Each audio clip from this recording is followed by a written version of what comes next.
देखो सब भगवान लीला स्मरण करके जब साकेत गमन करने लगे राघव जी, तो सबको भगवान लेकर के गए, लेकिन 3 नहीं गए,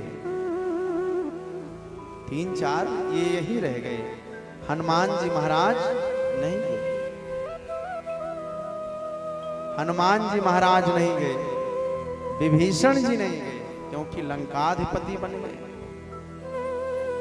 विभीषण जी नहीं गए, हनुमान जी महाराज नहीं गए, और तीसरे जामवंत जी महाराज नहीं गए। जब भगवान साकेत गमन करने लगे, हनुमान जी सबसे अलग थलग बैठे। भगवान ने कहा, क्यों बेटा हनुमान, तुम नहीं चलोगे क्या साकेतपुरी? हनुमान जी ने कहा, प्रभु पहले ये बताओ साकेतपुरी में है क्या? राघव जी ने पूछा, मतलब है क्या, क्या, क्या, क्या मतलब है? हनुमान जी ने कहा, अब हमें स्पष्ट ये बताओ कि उस साकेतपुरी में आपकी कथा सुनने को मिलती है कि नहीं? आपकी कथा सुनने को मिलती है कि नहीं?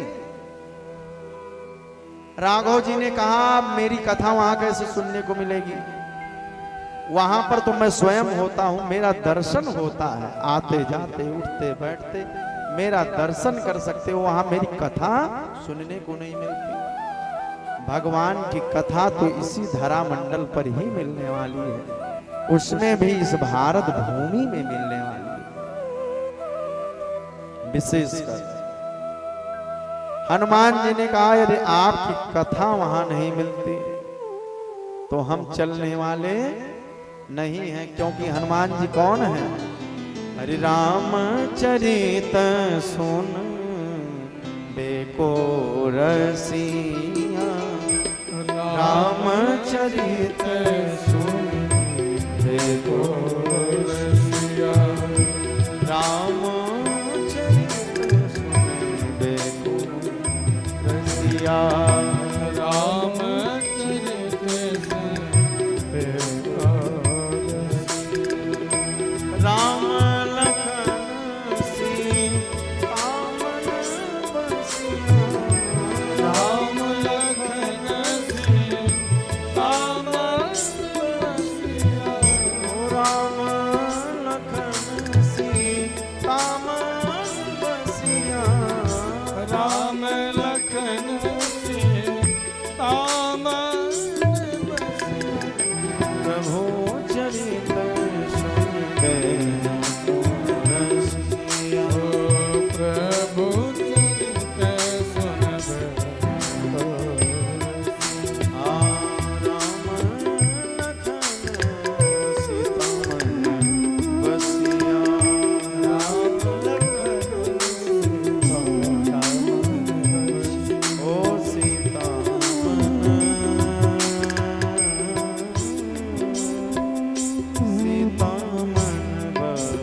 प्रभु चरित्र सुनबे। और हनुमान जी तो राम रसायन को पान करने में परम प्रवीण परम कुशल।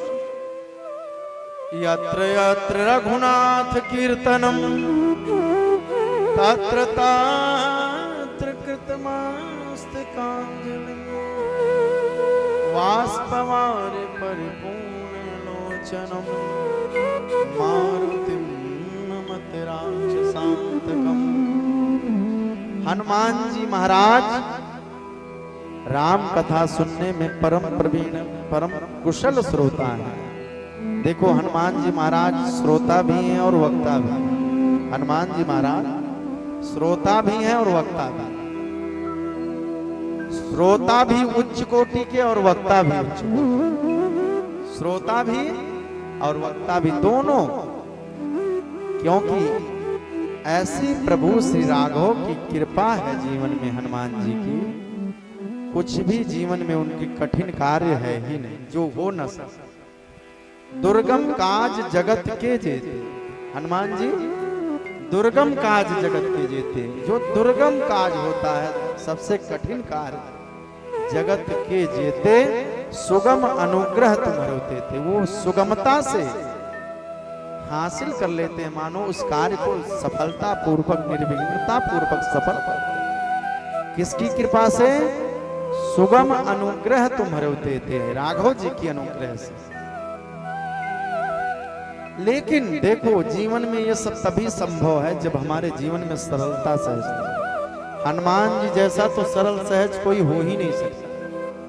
हनुमान जी महाराज जैसी सरलता, सहजता, दैन्यता, ये सब अगर देखना है और जीवन में अनुकरण करना है तो हनुमान जी से सब सीखना चाहिए। हनुमान जी महाराज के जीवन में सब कुछ है, प्रभु कृपा है तो क्या संभव है, सब कुछ है जीवन में। लेकिन हनुमान जी कहते हैं देखो हनुमान जी महाराज जो है किसी मामले में कम नहीं है, श्रोता भी उच्च कोटि के हैं और वक्ता भी, क्योंकि उनके समान तो ज्ञान में कोई और दूसरा है ही नहीं। अतुलित बलधाम हेम शैलावदेहम। हनुमान जी महाराज कितने सरल से, देखो जीवन में सब कुछ है, अतुलित बल के धाम है, अतुलित बल धाम हेम शैलावदेहम तनुज वन कृशानुम ज्ञानिनामग्रगण्यम्। परम प्रवीण अतुलनीय बल के धाम है, मानो बल प्रदाता हेम शैलावदेहम धनुज वन कृशानुम। धनुज रूपी वन को जलाने के लिए अग्नि के समान है। कौन? दानवों को वन को जलाने के लिए हनुमान जी अग्नि के समान है। धनुज वन कृशानुम और ज्ञानी नाम अग्रगण्यम, कह ही दिया तुलसीदास जी ने, ज्ञानी नाम अग्रगण्यम, ज्ञानियों में सर्वश्रेष्ठ है, मानो ज्ञानियों के सिर मोर है।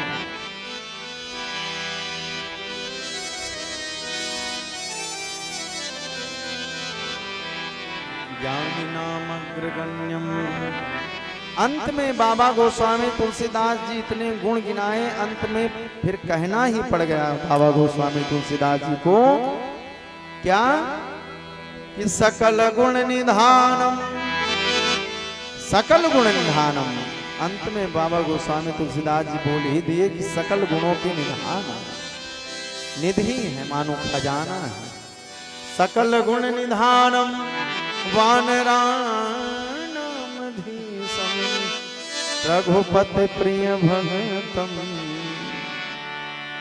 सकल गुण के निधान है और अंत में कह दिए रघुपति प्रिय भगतम। राघव जी के सबसे प्रिय सबसे लाडले भक्त हैं कौन? हनुमान जी महाराज। रघुपति प्रिय भगतम वात जातम नमामि। ऐसे हमारे वायुपुत्र श्री हनुमंत सरकार हैं। बोलो हनुमान जी महाराज की। हर एक मामले में सर्वश्रेष्ठ हनुमान जी हैं। लेकिन ये कैसे संभव है? जब जीवन में सरलता और सहजता हो। हनुमान जी जैसी सरलता, सहजता, दैन्यता तो किसी के जीवन में नहीं। आज हनुमान जी महाराज के जीवन में सब कुछ है, लेकिन अभिमान को अपने पास फटकने नहीं देते, अभिमान को तो बहुत दूर रखते हैं। हनुमान जी महाराज जब लंका में सीता मैया की खोज करने जाते हैं और विभीषण जी से जब भेंट होती है प्रथम बार, तो विभीषण जी से आपस में सब राम राम ते सिमरन कीन्हा हृदय हरस कपि सज्जन चीन्हा। हनुमान जी महाराज खोजने निकले हैं सीता मैया को, तो सीता मैया तो मिली नहीं सबसे पहले। अब कोई पहले मित्र बनाया जाए, वहां के विषय में जाना जाए, कौन कहाँ कैसे क्या रहता है, कहाँ पर अशोक वाटिका है, कहाँ पर दरबार है, तो अभी ये सब जानना पड़ेगा ना। तो इसलिए हनुमान जी जाते हैं विभीषण जी की कुटिया। और विभीषण जी की कुटिया कैसी है? राम नाम अंकित ग्रह शोभा वरनि न जाए, नौ तुलसी का वृंत तहाँ देख रस कबीरा। अब विभीषण जी के जब कुटिया को देखा हनुमान जी ने तो पहचान गए यहाँ कोई सज्जन निवास करता है। और जब ये सुने कि राम राम ते सुमिरन की ना हृदय हरस कब सच्ची। और जब विभीषण जी सुबह उठे तो राम राम ते सुमिरन की ना, हनुमान जी के कर्ण कुहरों में जब ये आवाज पड़ी, राम जी के पवित्र नाम पड़े, तो राम हनुमान जी समझ गए कि ये जो है कोई भगवान का भक्त है, ये तो अपना है, इसलिए पहुंच गए और विभीषण जी को अपना परम सुहृद मान करके गले से लगाया और परिचय पूछा है हनुमान जी से, आप कौन हो, आप कौन हो। तो हनुमान जी कैसे कह रहे हैं, देखो दैन्यता और सरलता कैसी झलक रही है भगवान हनुमान जी के शब्दों में। हनुमान जी से परिचय विभीषण जी ने पूछा तो क्या कह रहे हैं हनुमान जी, असमय अधम सखा सुनु, असमय अधम सखा सुनु, मोहु पर रघुबीर, कीन्ही कृपा सुमिरे गुण, भरे बिलोचन। हनुमान जी से पूछा विभीषण जी ने आप कौन हो, तो कह रहे हैं असमय अधम सखा। अरे सखा, असमय अधम, मैं अधम हूं, पापी हूं। प्रातः काल यदि मेरा कोई नाम भी ले लेवे तो पूरा दिन उसको आहार नहीं मिलने वाला, ऐसा अधम। असमय अधम सखा सुन मोहू पर रघुबीर। मानो आज हनुमान जी विभीषण जी को मोड़ रहे हैं, भगवान के चरणों से जोड़ रहे हैं। दैत्यों से मानो लंका से मन को हटा करके हनुमान जी भगवान राघव के चरणों में विभीषण जी के मन को जोड़ रहे। आज यहाँ पर भगवान की प्रभुता भी, भगवान का स्वभाव, भगवान की सरलता सहजता भी यहाँ प्रकट हो रही। कह रहे हनुमान जी असमय अधम सखा सुन। अरे सखे, मैं तो सबसे अधम हूं, लेकिन देखो रघुनाथ जी ने हम पर भी कृपा कर दी। मोह पर रघुबीर, कीन्ही कृपा सुमिर गुण, भरे बिलोचन। भगवान की करुणा कृपा का अनुभूत करके, स्मरण करके हनुमान जी के नेत्र सजल हो गए। ऐसी दैन्यता सरलता होनी चाहिए। जीवन में सब कुछ है हनुमान जी, लेकिन कभी अभिमान नहीं आता जीवन में। और जब तक हम सरल नहीं होंगे तब तक भगवान मिलने वाले हमको नहीं है। कितना सरल होना है हमको जीवन में। राई के बीसों हिस्सा, राई के बीसों हिस्सा, राई तो सब कोई जानता ही है। राई के बीसों हिस्सा, तापुन पाछे 20। राई के 20 हिस्सा कर लो और उसमें 20 हिस्सा में से एक उठाओ और तापुन पाछे 20। उस 20 में से एक उठा करके फिर एक ही, अब राई कितनी बड़ी, छोटी सी, लेकिन उसका 20 टुकड़ा करो, 20 में से फिर एक उठाओ, तापुन पाछे 20, फिर उसमें भी 20 करो। लेकिन यहां तक कहा गया, लेकिन अभी भी नहीं, इससे भी नन्हे होना है, इससे भी ज्यादा सरल होना है, इससे भी ज्यादा हमको छोटा बनना है। तापुन पाछे 20, वासे नन्हे होए रहो, तब मिली है जगदीश। वासे नन्हे होए रहो, तब मिली है जगदीश।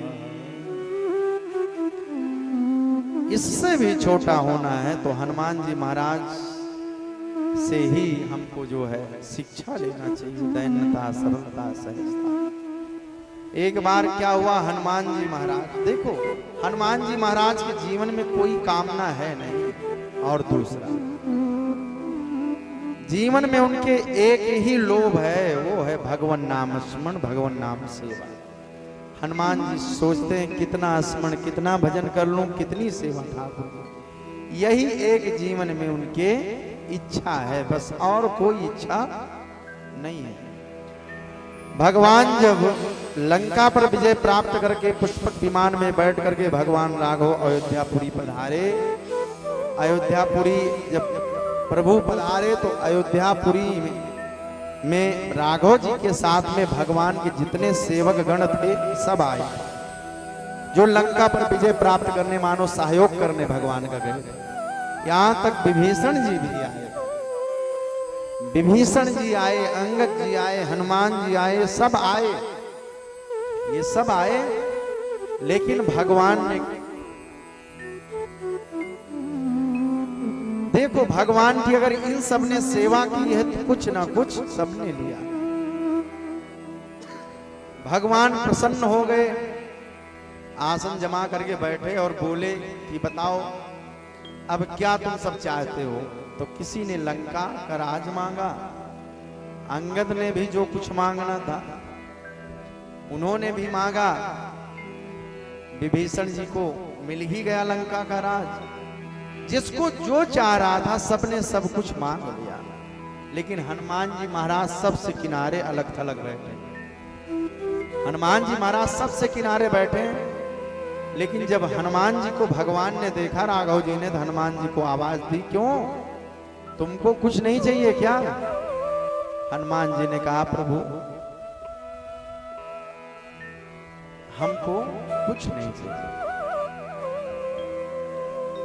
हनुमान जी ने कहा प्रभु आपने जो अब तक दिया है, हनुमान जी ने कहा जो अब तक दिया है वही कम नहीं है, तेरा शुक्रिया है, तेरा शुक्रिया, मुझे तूने मालिक बहुत कुछ दिया, तेरा शुक्रिया, तेरा शुक्रिया। भगवान ने हम और आपको क्या नहीं दिया, ये जायदाद दी है, औलाद दी है, मुसीबत में हर वक्त इमदाद, तेरा ही दिया मैंने खाया पिया है, तेरा शुक्रिया,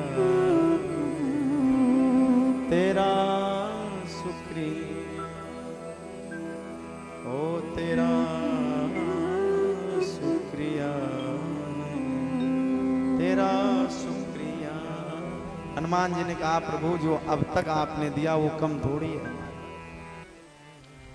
देखो सबने पद प्रतिष्ठा मांगी, सबने, चाहे वो अंगद जी हो, चाहे वो विभीषण जी हो, चाहे जो हो, सबने एक एक पद मांगा और राघव जी ने सबको एक एक पद दे दिया।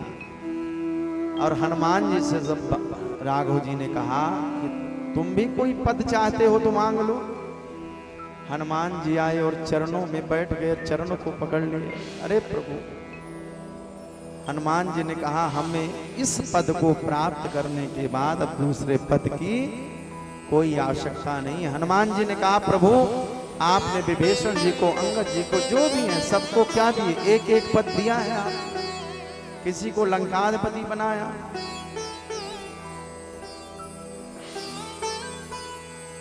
किसी को किष्किंधा का राजा बनाया। प्रभु सबको आपने एक एक पद दिया, लेकिन हे नाथ आपकी इतनी करुणा कृपा, सबको आपने एक पद दिया, लेकिन हमारा तो दो दो पद हमको इस दास को जो है दो पद प्राप्त पाए। राघव जी ने कहा अभी तो हमने एक भी पद तुमको नहीं दिया, कैसे तुम दो पद पा गए? तब तो हनुमान जी दौड़ करके चरणों में लिपट गए पकड़ करके। हनुमान जी दौड़ करके चरणों में मानो चरण को पकड़ करके लिपट गए और दोनों चरण को पकड़ कर बोले नाथ सबको आपने एक पद दिया, देखो ये हमारा दो पद है हमको प्राप्त। पद का मतलब पैर भी होता है, चरण भी होता है। पद की मतलब पद प्रतिष्ठा भी होती है, एक पद भी होता है। हनुमान जी ने कहा प्रभु जिसको दो दो पद मिल गए हो उसको जीवन में क्या अभाव है। तो ऐसी दैन्यता, सरलता, सहजता है हनुमान जी। बोल दो हनुमान जी महाराज की।